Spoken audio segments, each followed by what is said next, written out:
this morning, and positive and talkative, because we very much like to hear your views on all of the subjects that we're covering on the programme this morning. If you want to join in, the number is 0800 731 2000. It's a free phone number, 0800 731 2000.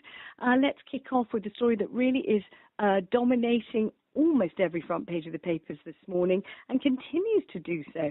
Police in London are yet again investigating another fatal stabbing, this time in East London. The victim was thought to be in his 20s and was attacked in Leighton just after 5 o'clock yesterday evening. He is the 19th person to be killed on London streets this year, and the date is the 7th of March. So 19 people were at the very beginning of March.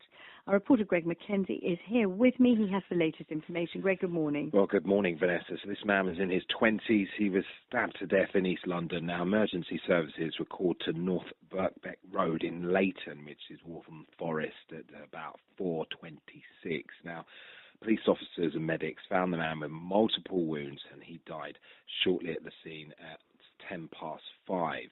Now, the Metropolitan Police have launched a murder investigation and is in the process of informing the victim's next of kin. So they're probably, waking up to that news this morning, and there have been no arrests. The Mayor of London, Sadiq Khan's put on his Twitter account, his heart goes out to the victim's loved ones. So, yes, 19th death this year, and it's we're March. So, lots happening. Yes, thank you very much, Greg Mackenzie. Well, Theresa May is being warned that a broken system of support for troubled and excluded youngsters lies at the heart of a rise in knife crime. Police chiefs and London's mayor held an emergency meeting yesterday about how to tackle knife crime, and they've written to the Prime Minister saying that pupils, both formally and informally excluded, are being, and I quote, sucked into criminality. The letter says cuts to school funds and youth services mean interventions for needy youngsters are simply not happening. Cheryl Phoenix is from the charity Black Child Agenda. It works with excluded children and their families. We've spoken on the programme before. Cheryl, good morning to you. Hi, good morning, Vanessa. Hello there. Do you think it is true to fasten upon exclusions as one of the crucial issues here, or is it that everybody's clutching at straws, they're desperate to blame something, and they've hit upon exclusions as a kind of a hook to hang this on? What do you think? I think that exclusions is a huge factor with regards to this, and this is something I've been screaming about for years. Because what we find is that once a child has been excluded from school, often, even sometimes they've not even been excluded, they're just not allowed to return to school.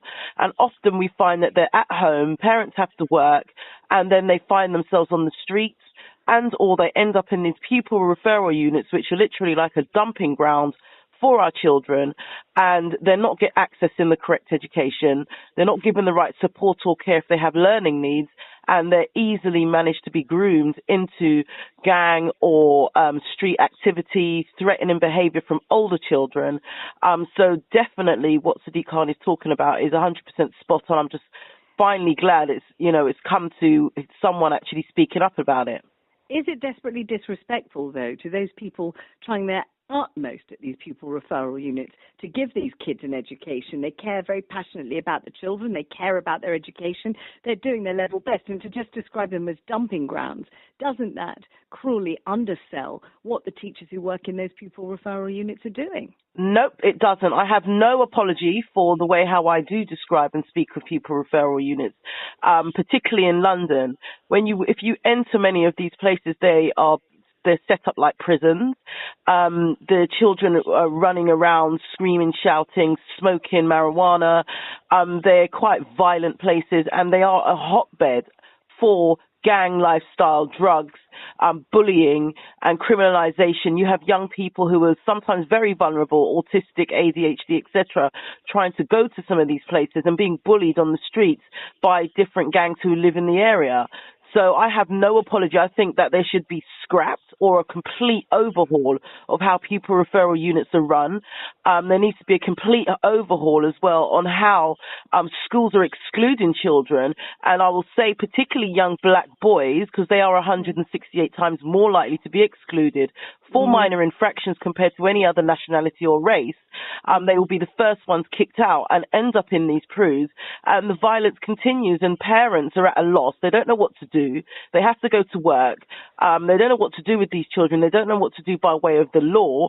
So they're left with children in these places, often very bright children, and they just see their children change. They tell me all the time, I just seen my son or my daughter completely change. But do we not also, Cheryl, before we get completely carried away with it, have to feel for the parents of the other children, the children who are at school trying to do their best, the children who do realise that education is an opportunity, the children who just might get some decent GCSEs and a way out of a very deprived life if they can only hear what's going on in the class, only they can't because of X, Y, and Z disruptive fellow pupil. Now, regardless of the race or origin of the other pupil, if you're the parent of the child that wants to get on and get ahead and wants to listen to the teacher, you're going to wish that there was somewhere to put that pupil far away from your kid, aren't you? It's very interesting that you say that, Vanessa, because the interesting thing is that I've been doing this since 2011, and the common denominator that people keep talking about is these children who are badly behaved, disrupting the class, etc., etc.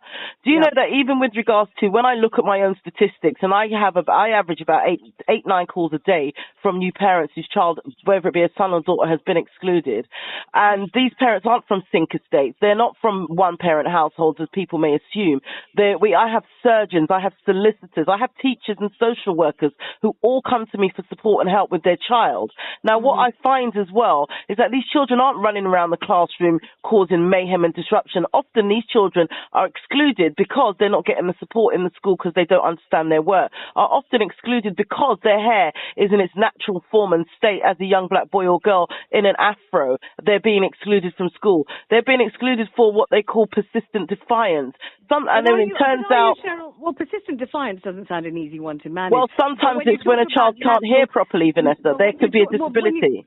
But then that's about the parents, isn't it, sorting that out and bringing that to the attention of the school. But well, they have done that, and the school failed to support the child. But when you say expelled for having natural hair, it's more complex than that. You can't just go excluding kids willy-nilly from a school, can you? I wish that was the case. I wish that were the case, Vanessa.